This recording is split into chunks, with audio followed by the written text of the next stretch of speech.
They finally added it. Battlefield 5's Pacific DLC has brought with it the Sherman Tank into World War II and into Battlefield 5 as a playable vehicle. The Pacific DLC is a fantastic addition to the game and arguably, in my opinion, one of my favourite entries into the Battlefield franchise in terms of content. And in this video today, I wanted to delve further into the vehicles that make up the Pacific. I'm sure you guys have seen the maps and I'm sure you guys are playing with some of the weapons, but the vehicles of the Pacific, in my opinion, make it a true specialty. And in this video, I'm going to be showing off some vehicle gameplay on all of the brand new maps so you can get more hands-on footage with everything in the Pacific DLC, but also I want to give you guys my impressions of the vehicles and how to play with them in the best possible way to maximize success when you get hands-on with the Pacific in the not too distant future. A quick side note though, this video is brought to you by EA GameChangers. I was very fortunate to have the Battlefield crew fly me over to EA DICE over in Stockholm in order to capture this footage, so a huge thank you to them. The Pacific gives you guys a fantastic opportunity to reenact beach invasions and the fantasy of World War II at its finest, and I really feel as though the vehicles are a strong component of it. They not only add a lot of atmosphere to the surroundings, but also can make a powerful impact in the field, whether it's taking out Type 10 turrets that are completely disabling ships, or if it's something as simple as being able to thin out the infantry to make those vital pushes. The vehicles in this game really do have a lot to offer, and that does include the rocket tank. This is a brand new addition to Battlefield 5 as a reinforcement, and well, to be honest with you, I think it was just called Rocket Boy throughout the entirety of the event, and we'll dive into some of that too. So let's start with the landing vehicles, because I feel as though these are probably the most interesting ones. The LVTs in Battlefield 5 are really great additions to the game. Not only are they very large, which offers great infantry cover for those making the beach pushes and advances, but they're relatively stable on the water as well. Having an amphibious vehicle makes it fantastic for pushing the beaches on Iwo Jima, but also bouncing between different objectives without being reliant on bridges on something like Pacific Storm. You'd be surprised how many people are willing to use mines on bridges in this game, so it's nice to have an alternative option if you don't feel it. The LVTs are primarily for infantry fighting, and their large size makes them a relatively sizable target in terms of vehicle gameplay. If you happen to come up against an LVT in a tank, you'll likely win, because the LVT is both bulky, but also doesn't necessarily have the firepower to engage with a tank one-to-one. Now that's not to say that that's completely dismissive, because you can upgrade the vehicle to add some heavier rounds in order to be a better armor-piercing weapon. But ultimately, I think due to its size and lack of maneuverability on land, I think the LVT is very much served best as an infantry fighting vehicle for those initial pushes. All friendlies can spawn on LVTs, and it also acts as a really fantastic deployment point for people who can actually spearhead onto the beaches. I think LVTs for the most part made up the majority of pushes that we saw. Either their positioning on land or just the fact that they were taking out lots of infantry made life a lot easier. If you're looking for major success with LVTs and genuinely amphibious vehicles as a whole, flanking wide is your best option on both Conquest and Breakthrough, but especially on Breakthrough. What people won't realize from the get-go is that Pacific Storm and Iwo Jima are actually relatively wide maps in terms of how far you can travel. So it's a great option to flank wide and use the LVTs as a suppressive fire support element. You can really get around the enemy, get up onto the side of objectives and fire inwards into them to allow people to both spawn on them and give them a direct route to the objective, but also to suppress the objectives for enemies to get completely shredded on. It's a great way of making a changing tide in the game. I really do feel as though people who use these LVTs successfully, and amphibious vehicles in general, will probably be some of the most cornerstone successes of how things play out on the field. But now, let's move on to the Sherman. This is something that, in my opinion, is just an iconic figure of World War II, and you want it in any given World War II game. This medium Sherman tank is incredibly nimble, it moves relatively fast, and it's quite compact for its size, which means that it's actually quite difficult to hit if it decides to maneuver backwards and forth, and using the terrain to its advantage. Now the Sherman tank also features specialization trees that can either make it a stronger infantry fighting vehicle, or also a stronger vehicle fighter. Now personally, I felt as though the Sherman served best as infantry fighting.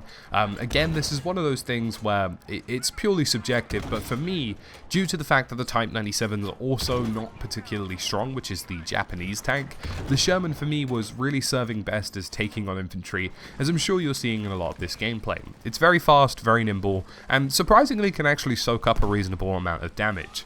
What I really feel as though makes this weapon stand out and makes this tank stand out completely is just the fact that the Sherman Tank is really rapid, and this is why I recommend you use the infantry route, because when you add a howitzer, which is the much larger shell, onto the Sherman, it slows it down by quite a lot, not in terms of speed, but in terms of rate of fire. I think you can see in this video today that switching between the Sherman Tank's main cannon and coaxial machine gun, even just on default base settings without any specializations, makes it incredibly impactful. It's fast, it's punchy, and it does the job. And you can also equip a flamethrower. Now that's not to say that the flamethrower is the best thing in the world. It's pretty decent, it's got reasonable range, and it does a reasonable amount of damage, but what it can do is offer an element of chaos. Now, the Pacific maps are relatively open in some spaces, and having the ability to not only conceal yourself in a just ball of fire, but also have the ability to engage enemies with it, can actually come in really handy, and there were some situations where I kind of ramboed in there with the flamethrower out and just kind of hoped for the best. But I genuinely feel as though that's a viable tactic on this. The Type 97 Japanese tank is almost a scale replica of the Sherman, so to speak, not in terms of, you know, the way it looks or how it performs, but in terms of the way it operates and what it's best for. They're more or less the same. I think these are two very balanced vehicles that kind of reflect one another in a lot of ways. The Type 97 I feel is sometimes in cases a little bit faster than the Sherman, but it's a really good tank. You know, I feel as though you could specialize this to make it anything you want it to be in terms of how you want it to perform, and I enjoyed using both of these vehicles. Moving on to the planes themselves are, you know, more or less standard planes. There is a bombing variant and a sort of dogfighting variant, but ultimately I feel as though they're both relatively more useful on the ground than they will be above. Having a bomber is more or less an important asset to having the beach invasions on this game, but also in terms of pushing breakthrough objectives, and I found personally that, you know, being able to fly high and drop those bombs from above without being completely destroyed by anti-aircraft Fliegerfaust was an important asset for teammates to have. Now, speaking of this, being the fact that you have to get a higher altitude, the game has also added a glide bomb. The glide bomb follows the trajectory of your flight path and is used in a sort of rocket reticle. There isn't really a specific aiming mechanism for this. You kind of just sort of have to fly above a target, point downwards, but you can't deviate from your flight path and you have to let it loose. I didn't find it to be particularly powerful, but it does give planes a more ranged option to avoid anti-aircraft fire. But ultimately, I think that's about it. There is a dinghy boat as well, but it's as simple as, you know, it does what it says on the tin. You hop in a little boat, it goes very quickly, but it's not very strong. But it's great for island hopping, to be fair. And there are a few other vehicles, like some of the trucks and stuff, but they aren't relatively anything special either, including the landing boats, and hopefully we will see more of these vehicles in the future of the Pacific, both in Wake Island, and maybe even into 2020. But anywho, folks, I'm going to leave you with some more raw gameplay from this. Turn up the volume and just let you soak up what these tanks are capable of and give you a real feel for what this DLC is about.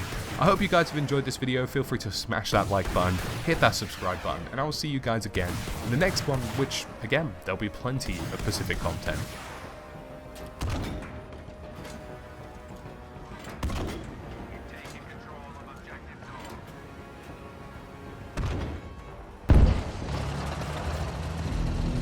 Capture and hold as many objectives as you can.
Go!